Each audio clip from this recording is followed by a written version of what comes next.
what I've been hearing them say over and over again is that they have been dedicating their life to their family, to their kids, and to other people. And they do that so lovingly, they don't know who they are anymore. That's literally a description of our listeners. And this community just keeps growing and growing and growing. And I really believe it's because women struggle to find community and they feel exactly the way that you're talking about. And they just think it's just them, right? But when they hear that their stories are not unique, and there's this whole community of women out there that are feeling and experiencing exactly what they feel, it's like the lid comes off. Do you see that that's something that women struggle with? Just giving themselves permission to go to Bali without their family. For a mom, if she has kids, to go somewhere really super cool without her family, it's not the norm, I think.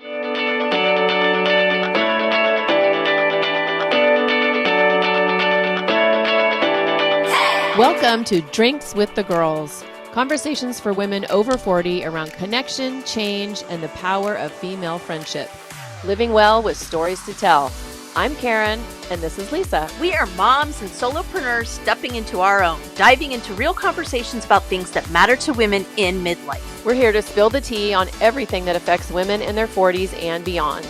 Topics like loss and grief, changing relationships, launching kids, menopause, and reinventing ourselves in midlife. We are here to tackle it all. Connect with us through a blend of our lived experiences, our friendship, the memory of our moms, plus a collection of real stories, honest conversations, and engaging interviews that will make women over 40 feel seen and remind them that they're not alone on this journey called life. Let's go. Welcome back to another episode of Drinks with the Girls. Today, we're going to be talking about a conversation that many midlife women experience, but may not necessarily have the words to put to it. We're going to talk about what it feels like to outgrow a life that we built that made sense at the time. And we're going to talk about the courage it takes to actually look at this and to choose ourselves in making a different choice, and how creativity can become a powerful tool during the seasons of transition. But before we introduce our guest, we're going to let you know what we're drinking. I am doing something I never do, and I'm drinking an iced coffee because I need a little pick-me-up, and water, as you know, hydration. Lisa, how about you? Apparently not something that's strong enough. Okay, I am drinking my famous sparkle hops that I love. However, I have a shot of my homemade strawberry syrup in there, and it's delightful. Delicious. You pour it in the can? Oh, God, no. Oh, there it is. How does this work? Yeah, I put the funnel in there, and what I should have done is pour a couple shots of vodka in there because given the retrograde Mercury baloney that's going on. Anyways, what are you drinking, love? I am keeping it classic with a glass of wine. Okay. What kind of wine? This is a Malbec. Oh, It's one of my yeah. Malbecs are delightful. So today we are joined by Wait, artist. what are retreat you facilitator- drinking? What are you drinking? I already You haven't told you. I went first. Coffee, remember? Oh, that's right. Just shoot me. Just shoot me, Cool. please. Definitely need. Anna, you had it right with the wine. Golly. I know, I didn't get the memo. I thought that we were all drinking something Pouring more alcoholic. syrup in here. Well, I usually drink something alcoholic. I know, I heard your episodes before. Yeah. Okay. Today we're joined by artist, retreat facilitator, and creative guide, Ana Beij. Anna's work centers around what happens when women reach a point in life where what once felt right no longer fits, kind of like those size 4 jeans. Alongside her visual art practice, Ana creates immersive retreats for women, which is super exciting, helping them reconnect with themselves through creativity, self-expression, and intentional living. So Ana, welcome to Drinks with the Girls. Let us know a little bit of who you are and what you do, and then we'll dive in. Thank you so much for having me. I am an artist and retreat host. I am based in Austin, in Texas, and I've been working with acrylic paint. I do a lot of 3D high texture art pieces, and I also organize art retreats and art workshops for women mostly. I'm super excited to hear about that because that's on our bucket list for 2027 is to do a drinks with the girls retreat. So Oh, okay. So Exciting. tell us about your own story, Anna. Like, how did you get to this point where you wanted to, post experiences for women with the creativity key? It is a long story. I've always been a creative person, and ever since I was a kid. And in Brazil, I started to study law and I was not following the creative path that I was supposed to. Then when I moved to the United States, I decided to kind of change that trajectory and start focusing on learning art and learning drawing and focusing on that. Then I started working with companies in Silicon Valley. I was doing team building activities, art focused team building activities for companies. And I decided that I wanted to, follow my dreams and one, travel the world, which was one of my dreams, and two, focus on my own creativity and my own art. So after working with all the corporate events, I decided to shut down that company. And me and my husband, we traveled for a couple years around the world. And I already had this idea of working with women. So coming up with the retreat idea, it was just a combination of many things that I'm passionate about: art, creativity, travel, and organizing creative experiences for people. So there was a lot of different passions that came together to form this idea of working with retreats. So I think a lot of times women, and maybe men too, I don't know, but we focus on women here. When you go through life, and Lisa and I are in our late 50s, and so we've been through some things in life, and I think sometimes it's hard to recognize like what's going on. Like, have I outgrown my life? Do I need something that fits better, or is this just burnout? Or am I just, maxed out and overwhelmed? So what's your experience with the women that you work with? How can you kind of determine what's actually going on? I feel like a lot of women throughout their lives, and this is something that I found out while I was organizing my retreats. My first retreats, they were focused on creative women, not so much on any specific age, you know, women. But what ended up happening just organically was that what I was offering ended up resonating so much with specific age, which is the midlife age women.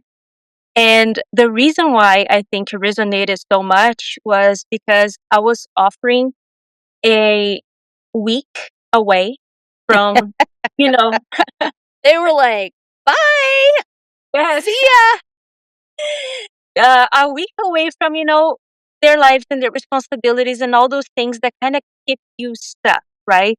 Because sometimes when you're living your life and you're dedicated to your family and you spend your whole life like that, sometimes it's a little hard to understand what you want next. So taking that time away, I feel like it really benefited women specifically in this, age group. And on top of that, I was also offering the creative aspect of the retreat, which, it was not only creativity that I was offering, it was reconnecting with your creative spark. And on top of that, learning about yourself through your creativity. So it was kind of something that was serendipitous that, this age group resonated so much with what I was offering. So I was not targeting them. I like to say that they targeted me. So, and that's how I ended up working with 38. So, I'm almost in midlife. I'm very close.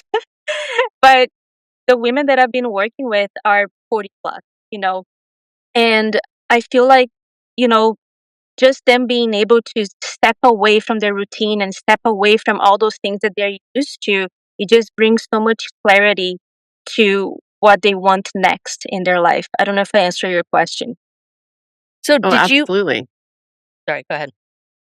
No, that was it.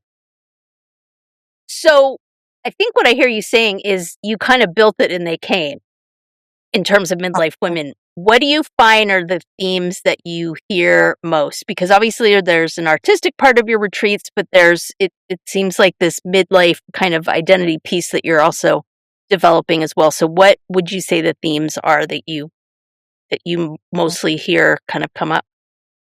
Yeah, so, when I'm marketing the retreat and, looking for the people that are attending to my retreat, I speak to every single person that's interested. That's one step to be able to attend my retreat because I like to learn who they are. I like to see if what I'm offering is, what they need. And what I've been hearing them say over and over again is that they have been dedicating their life throughout, you know, their whole life to their family, to their kids, and to other people. And they do that so lovingly. But sometimes, later on in life, things happen in their life and that makes them feel so lost. So what I've been hearing is, stories, more simple, like just empty nesters, their kids left and now they had that identity connected to their kids being at home and taking care of their kids. Now their kids left and they don't know who they are anymore. All the way to like, very serious things like, husbands passing away or, cases of, you know, even like, violence in their relationships. And then like there are very serious things happening or, you know, and I've been hearing these so many times. It's just throughout their whole lives, they've been dedicating themselves and their energy to their families. And then later on in life, something happens that takes that base and that foundation away, and then they feel lost. So that's basically like, in summary, what I've been hearing over and over and over again from women. That's literally like a description of our listeners.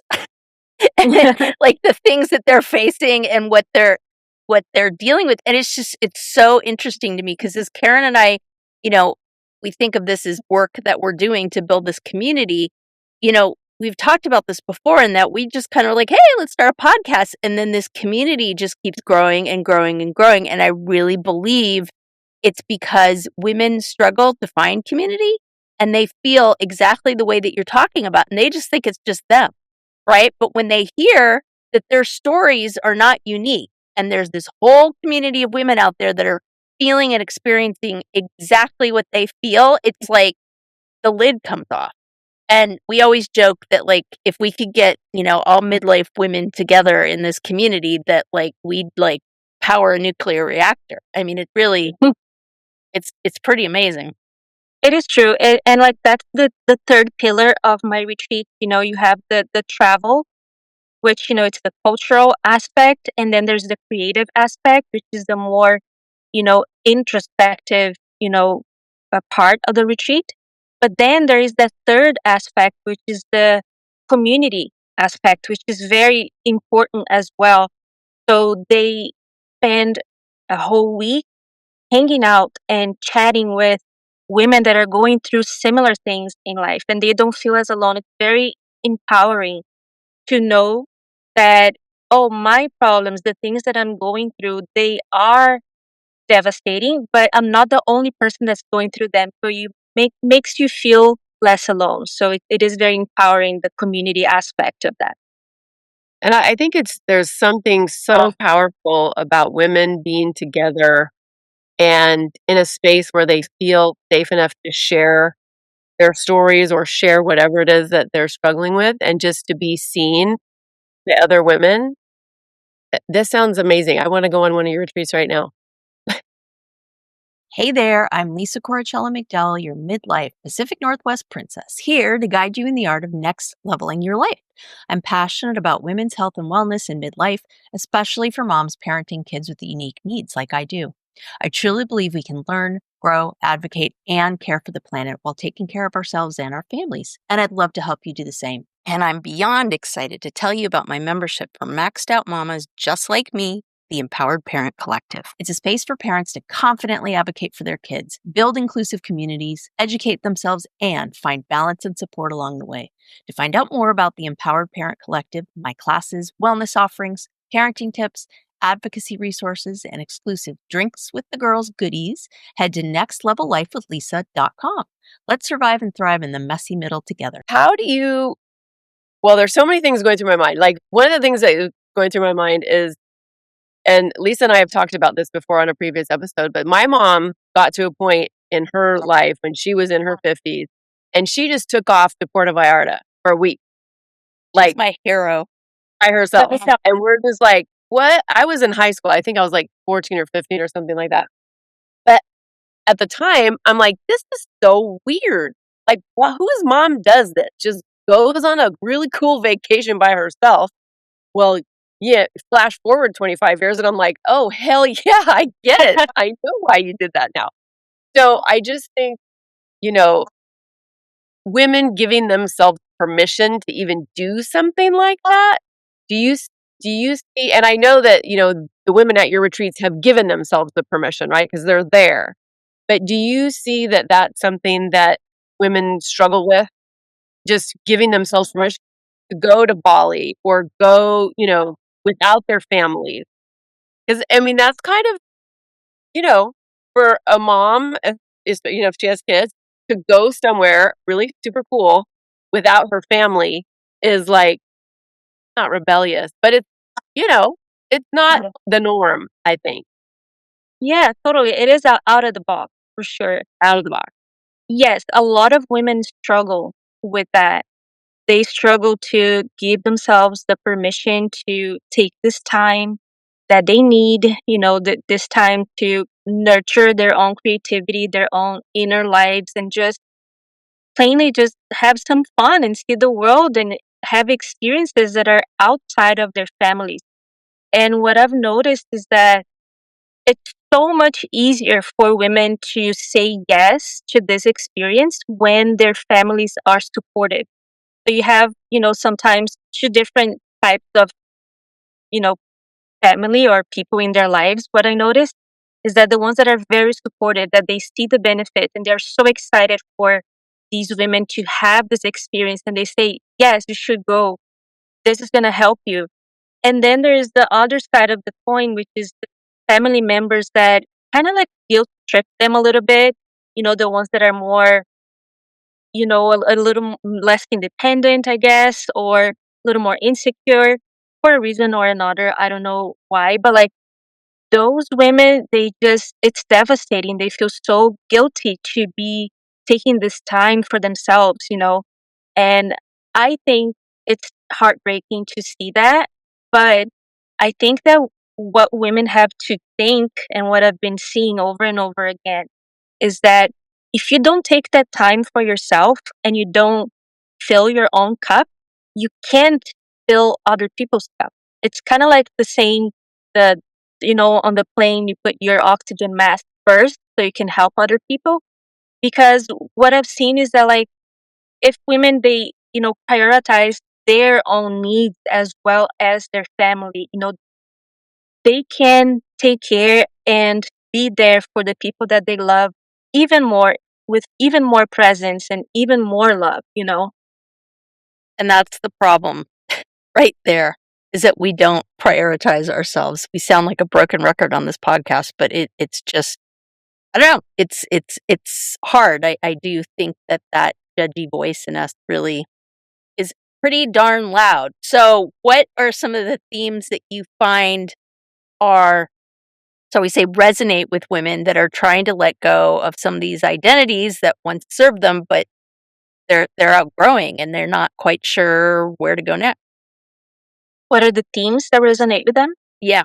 I mean, when you talk about this with them in the retreats, like, talk to us a little bit about the journey that people go on in terms of kind of figuring this part out, because it's a big journey for sure. But obviously your retreats are a catalyst for that. And it sounds like people really respond to that. So Yeah, so it is a journey in the literal sense and the non-literal sense, because like it is a long trip to Bali. So there are lots of things that have to align for them to make this experience happen, right? And I know that it's not a small ask to ask them to travel across the whole world for this experience. It's not always on them to decide. There are many other things that can influence their decision for the yes or for the no. So it's not only on them, but like once they say yes and they actually go, what I've seen is that there are many cases, but what I've seen a lot of the times that they arrive feeling a little scared, a little hesitant. They don't know if this was the right decision or not. They still kind of doubting themselves a little bit.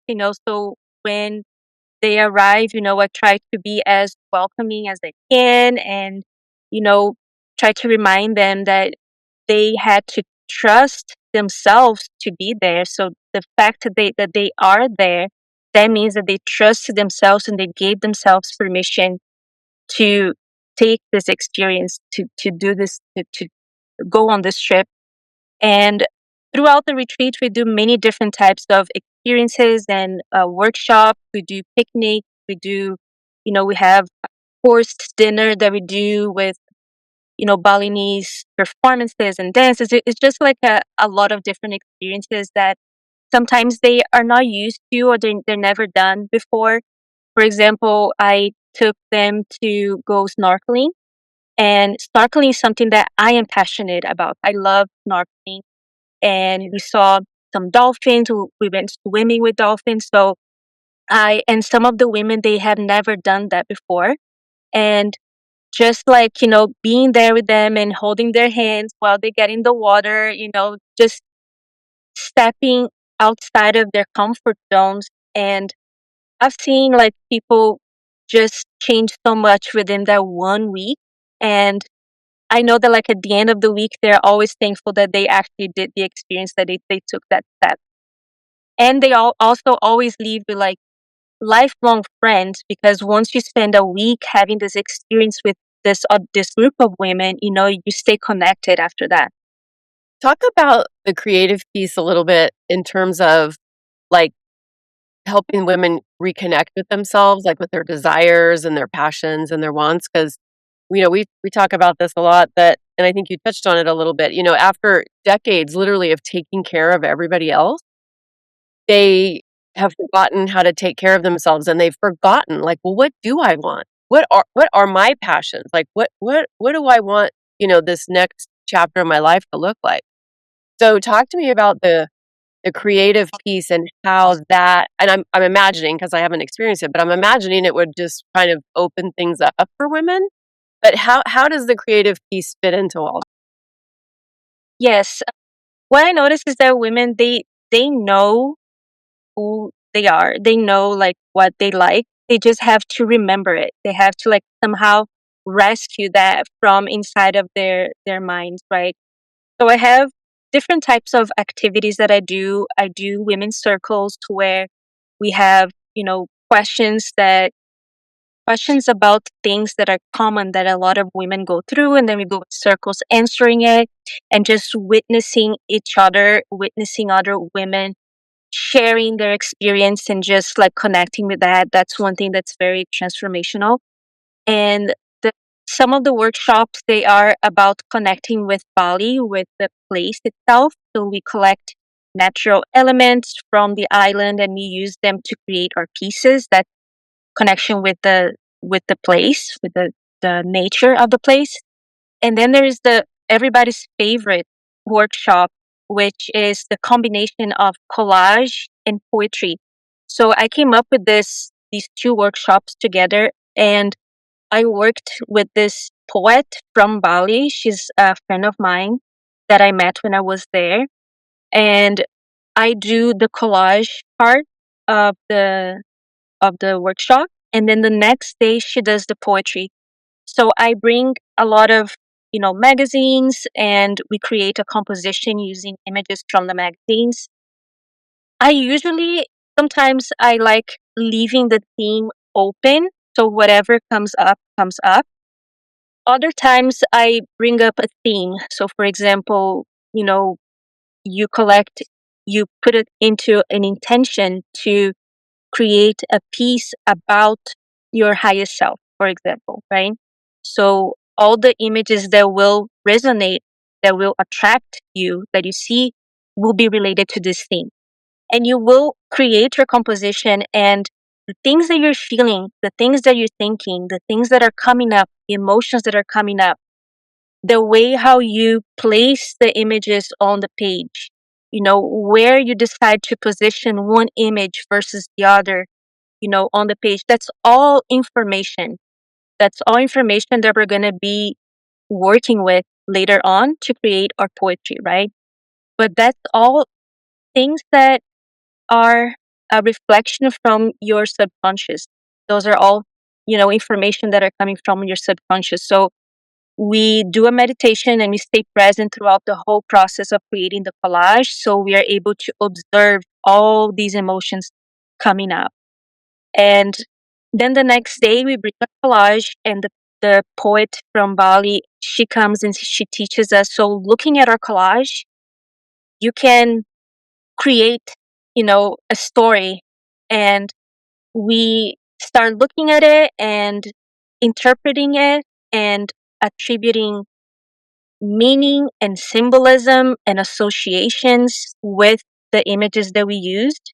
And from those associations, that's how we create our poetry.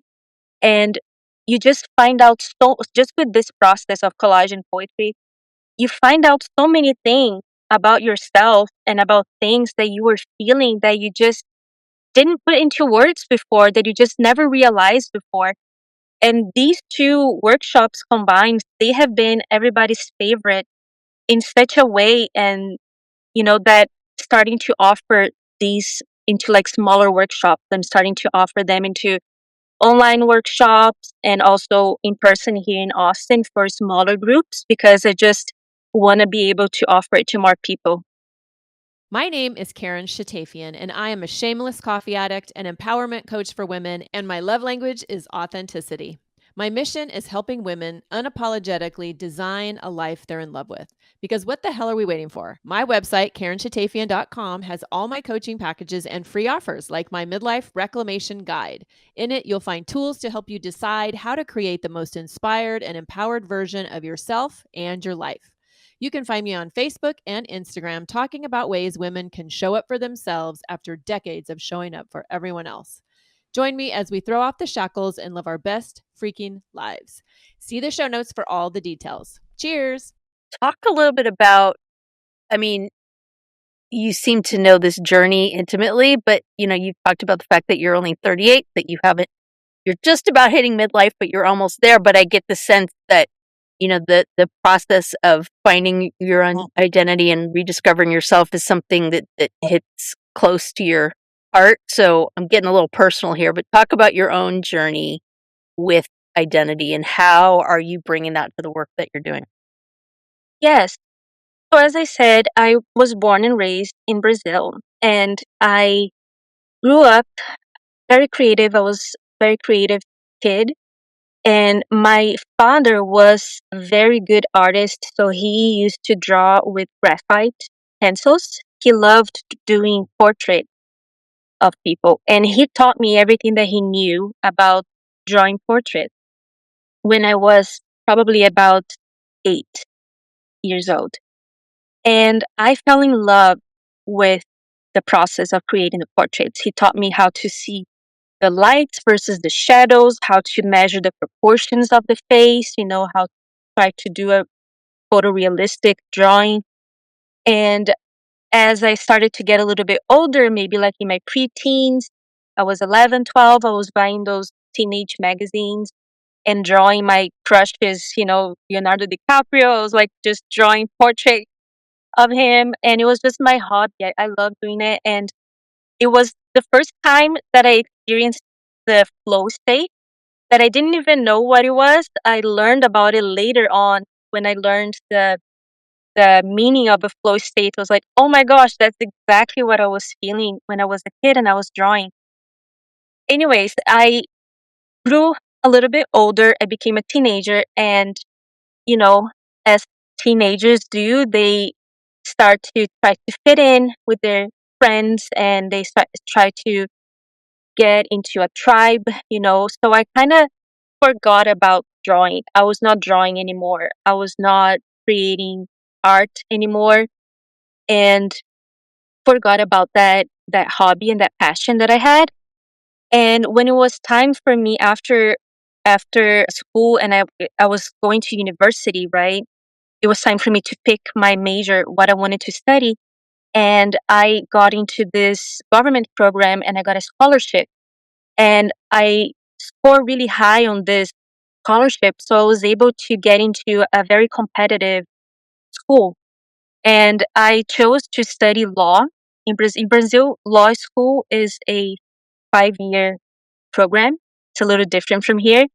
So I chose to go to law school, and because I could, because the scholarship allowed me to do that, and I thought it was, you know, a very safe choice. My family kind of always struggled with finances, so I was like, oh, this is my way out of, I'm going to be able to have a job and have a career, so it would be great. I started studying law and I hated it. I just could not connect with, what I was studying. It was just horrible. And I remember I told a friend of mine that I was going to study law, and she said, I never thought of you as a lawyer. And at the time, I thought that she was being rude. But actually, I think that she was seeing something that just wasn't seeing at the time. And my family was so supportive about me studying law. They were so proud of me. So I was happy to see them proud of me as well. But, and then I remember one day I was just feeling miserable, studying a lot. I was like in the middle of a bunch of books. And all of a sudden, I stopped studying and I picked up a pencil and I started drawing a portrait. And it was a portrait of John Lennon.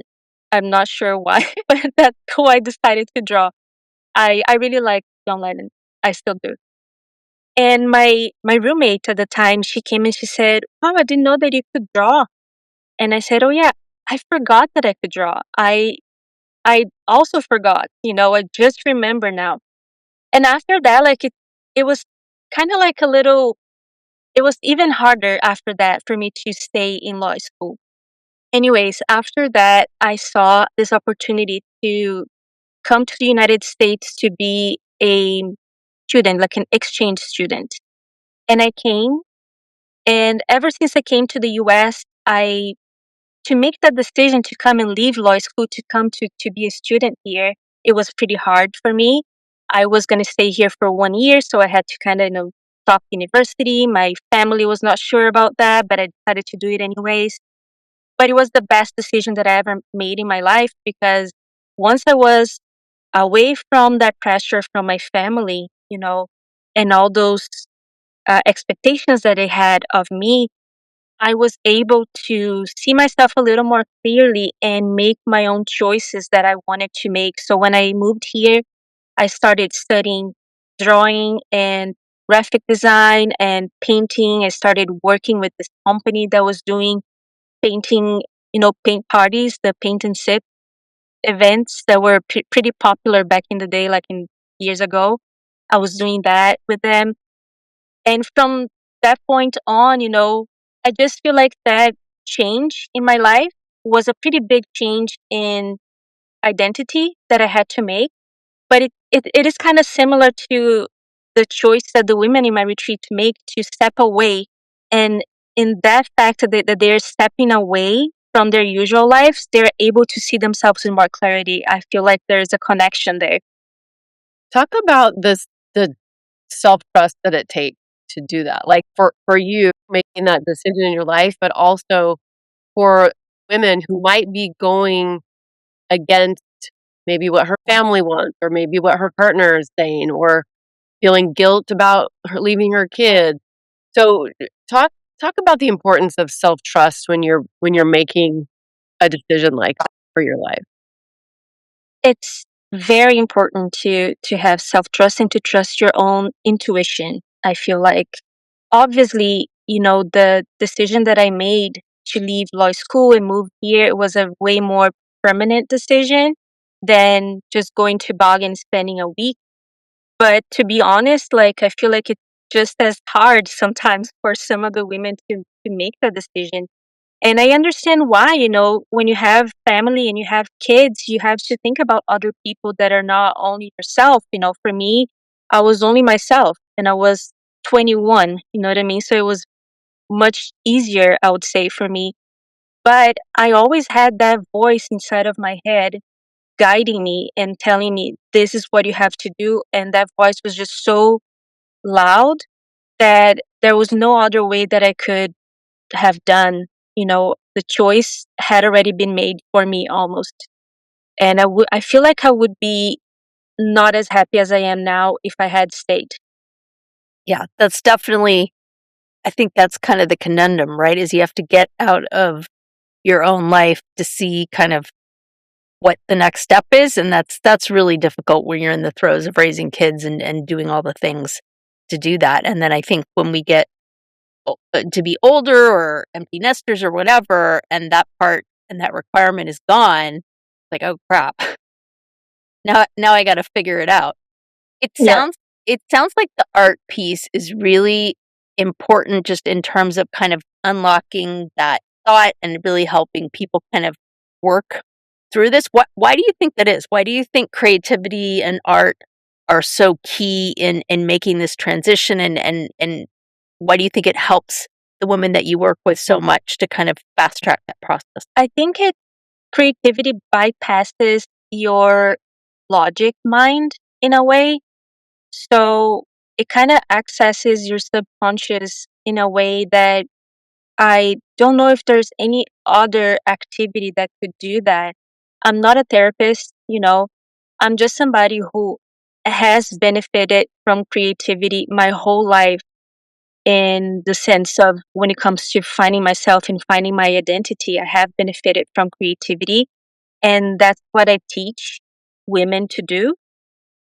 But I feel like some of the things that I realized from my own art, from my own creative process, I wouldn't be able to realize if I wasn't making art, if I was just trying to think logically, right?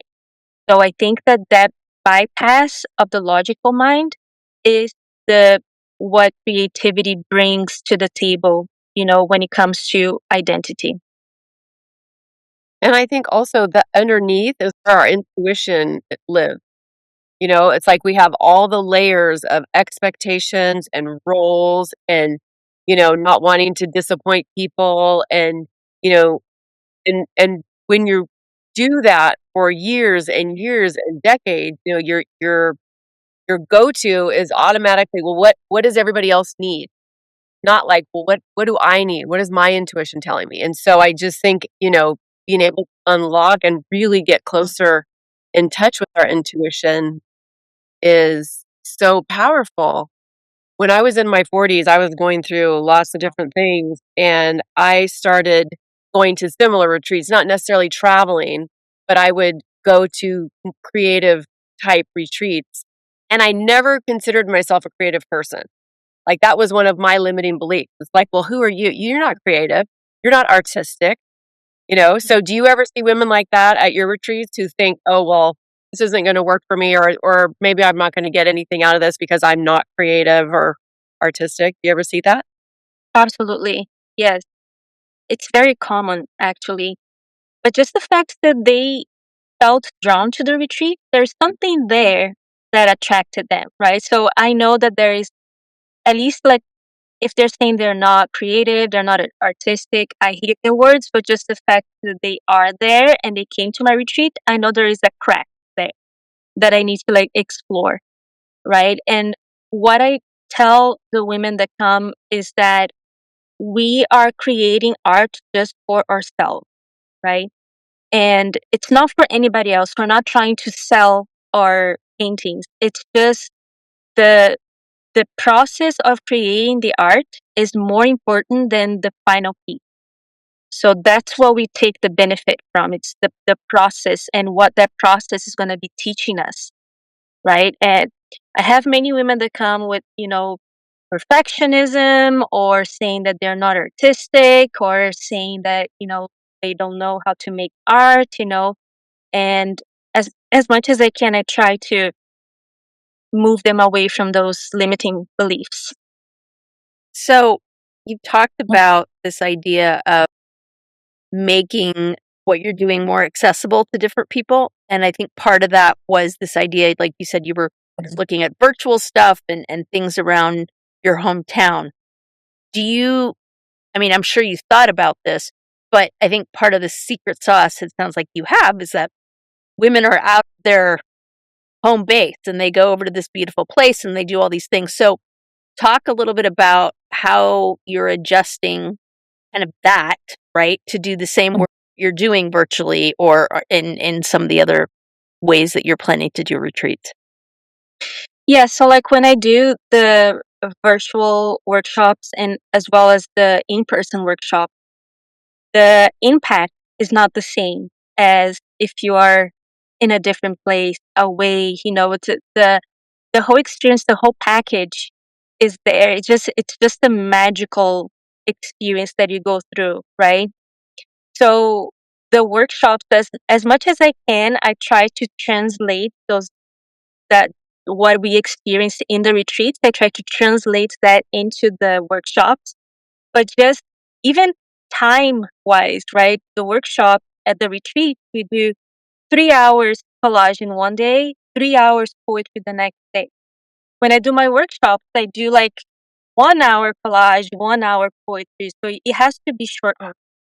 But still, the exercise of doing collage and then writing poetry about it is just so consistently revelatory, of your inner world, that even when you simplify the process, you can still benefit from it.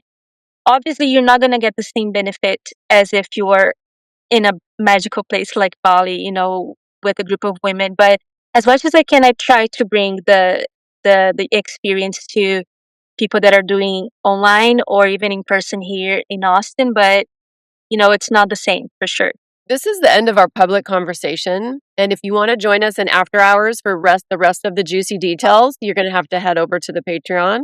But before we go, we want Ana to tell you about how you can work with her, because you're like me. I know that these retreats are sounding pretty fabulous. So Ana, if people want to work with you or they want to join you in one of your retreats, how can they find you?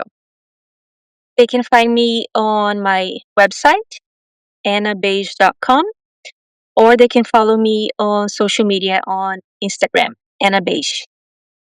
Excellent. All right, listeners. Well, we hope you join us over on After Hours on Patreon. But for those of you that are saying goodbye to us right now, we want to say cheers. Cheers. Cheers. Well, we've reached the part of the conversation where we probably should stop talking. But we never do. We really don't. But hold up. You're probably wondering where the rest of this episode went. I got you. This is why we have one brain. We've launched Drinks with the Girls 2.0, and it's over on Patreon.